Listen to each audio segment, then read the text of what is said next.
Hello everyone. बेटा आज हम करेंगे हमारा क्लास 8 का हिस्ट्री का chapter 2 from trade to territory. तो इसमें हम ये देखेंगे बेटा कि कैसे जो ब्रिटिशर्स हैं वो हमारे देश में ट्रेड यानी व्यापार करने आए थे और कैसे वो हमारे रूलर बन बैठे।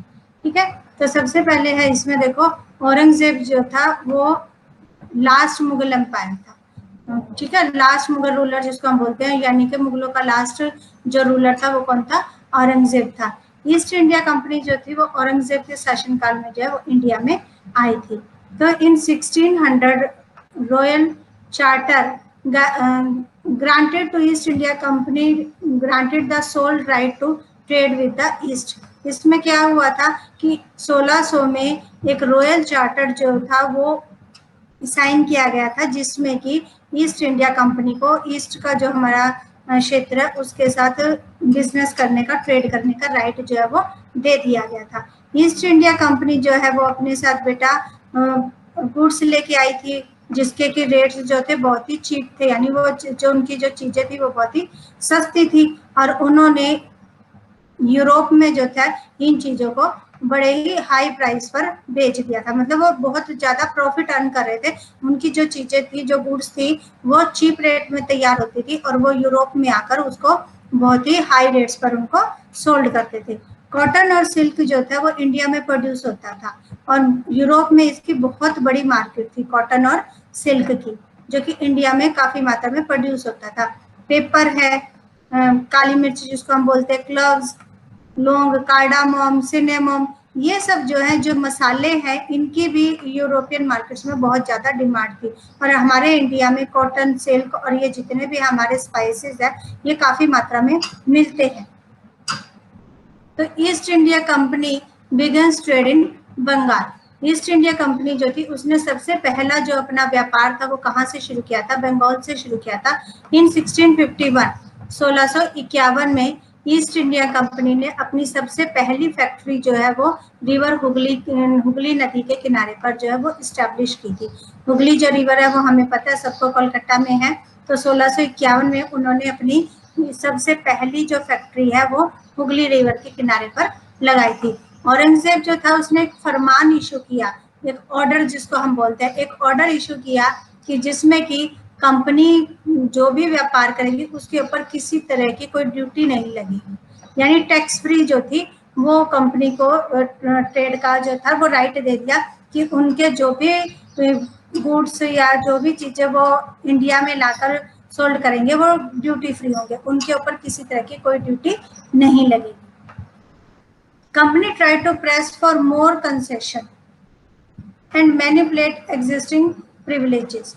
तो कंपनी जो थी उसने औरंगजेब को जो है वो ज्यादा फोर्स करना शुरू कर दिया कि वो उन्हें और ज्यादा कंसेशन दे। बट ड्यूटी में तो उनको कंसेशन मिल ही गया था, ड्यूटी फ्री हो गए थे।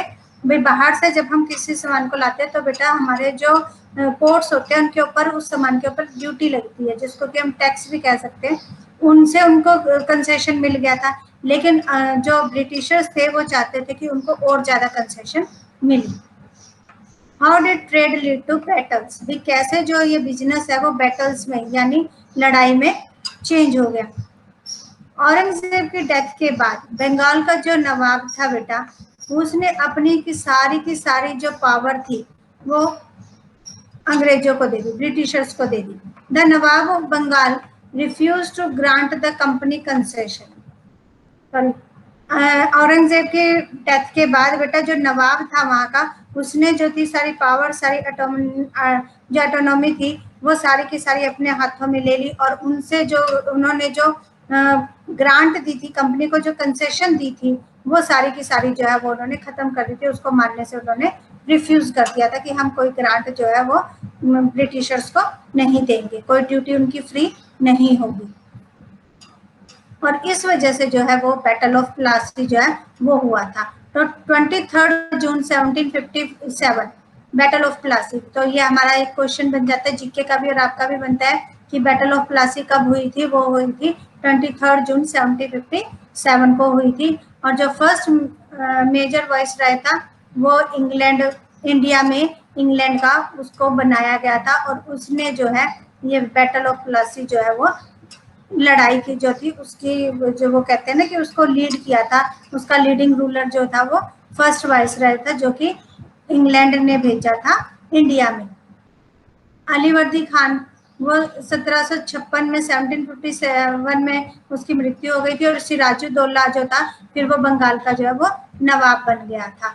1757 में रॉबर्ट क्लाइव जो था उसने सिराजुद्दौला को, जो रॉबर्ट क्लाइव ने led the company's army against Siraj-ud-Daulah at Plassey, मतलब सिराजुद्दौला की जो आर्मी थी उसको प्लासी के युद्ध में सिराजुद्दौला के खिलाफ कर दिया।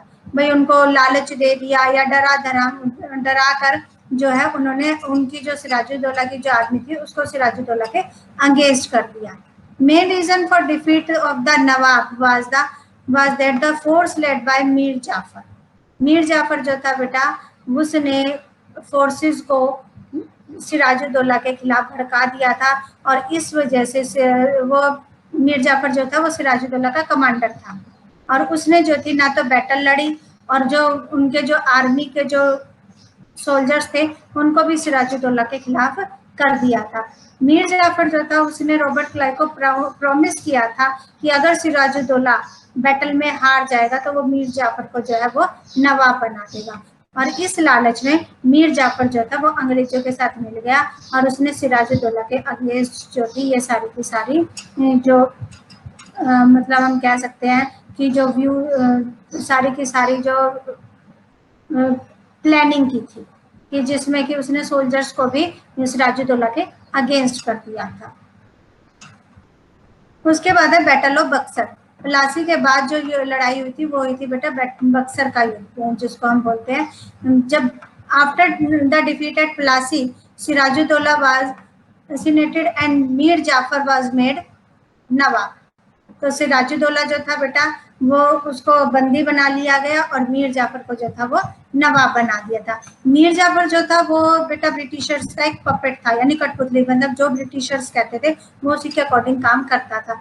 तो 1764 में बैटल ऑफ बक्सर जो है वो लड़ी गई थी, और उसमें और ये जो बैटल हुई थी वो किस किस के बीच में हुई थी, ब्रिटिशर्स और मीर कासिम के बीच में हुई थी। 1765 में जो मीर जाफर है वो उसकी मृत्यु हो गई थी। 1765 में the Mughal emperor appointed the company as the Diwan of the province of Bengal. तो बंगाल का जो प्रोविंस था, प्रांत था यानी क्षेत्र था बेटा, वहां पर मुगल एम्पीरियर जो था उसको कंपनी का दीवान जो था, मुगल एम्पीरियर ने अंग्रेजों को का यानी कंपनी को, ईस्ट इंडिया कंपनी को बंगाल का नवाब जो है, सॉरी दीवान जो है वो अपॉइंट कर दिया था। Company officials became nawabs. Company के जो अधिकारी थे बेटा वो जो थे वो नवाब बन गए। 1764 में रॉबर्ट क्लाइव जो था उसको बंगाल का गवर्नर जनरल अपॉइंट कर दिया गया। ठीक है, Nawab and anglicised version of the Indian word Nawab. तो ये जो वर्ड था ना नाबोब से, ये जो था बेटा जो इंडियन वर्ड नवाब है इसी का वर्जन था अंग्रेजी में, कह लो कि हिंदी में उसको नवाब बोलते हैं, अंग्रेजी में उसको नाबोब्स बोला जाता था, मतलब ब्रिटिशर्स जो है उसको नाबोब्स बोलते थे। Company rule expand. तो धीरे धीरे बेटा उन्होंने कंपनी जो थी उसने अपना जो रूल है, जो शासन है वो फैलाना शुरू कर दिया। बंगाल से अलग जो इंडिया के जो दूसरे पार्ट्स थे उनमें भी उन्होंने अपना जो रूल था उसको फैलाना शुरू कर दिया। The process of annexation of Indian states by the East India Company from 1757 to 1857 brought forth some key aspects like the company rarely launched a direct military attack on as unknown territory। ठीक है बेटा, तो 1757 से 1857 तक company जो थी उसने मतलब अपने जो डायरेक्ट मिलिट्री अटैक्स करने शुरू कर दिए थे, मतलब जिन टेरिटरीज को, जिन क्षेत्रों को वो जानते भी नहीं थे उन पर अटैक करना शुरू कर दिया, और ब्रिटिश रूलर्स जो था, ब्रिटिश का जो शासन था उसको फैलाना उन्होंने शुरू कर दिया था।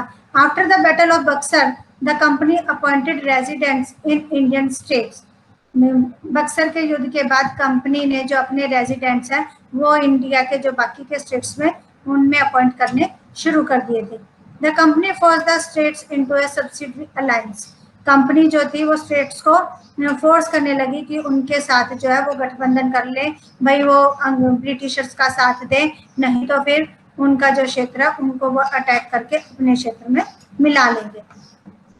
The Nawab of Awadh and Nizam of Hyderabad, Hyderabad का जो रूलर होते थे उसको निजाम बोलते थे बेटा, were force to cede territories and accept the subsidiary alliances। तो अवध और हैदराबाद के जो रूलर्स थे, अंग्रेजों ने उनको फोर्स किया कि या तो वो अंग्रेजों का साथ दे, मतलब जैसा वो कहे वैसा माने, नहीं तो वो उन अवध और हैदराबाद को अपने क्षेत्र में मिला लेंगे। Tipu Sultan the tiger of Mysore, Tipu Sultan जो था बेटा वो हैदर अली का बेटा था और उसको टाइगर ऑफ मैसूर भी कहा जाता था। Tipu Sultan was the son of Hyder Ali ruler of Mysore, Mysore का शासक था वो और हैदर अली का बेटा था।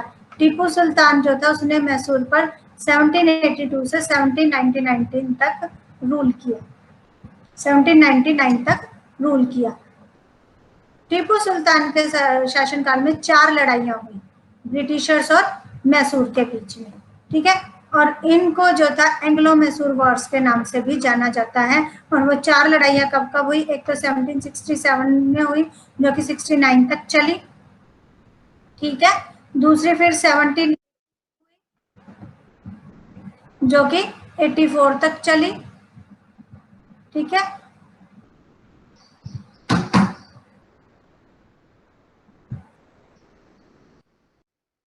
नेक्स्ट जो है वो हुई आपकी 1719 में जो कि 92 तक चली, और फिर एक जो लास्ट लड़ाई हुई थी वो 1799 में हुई थी।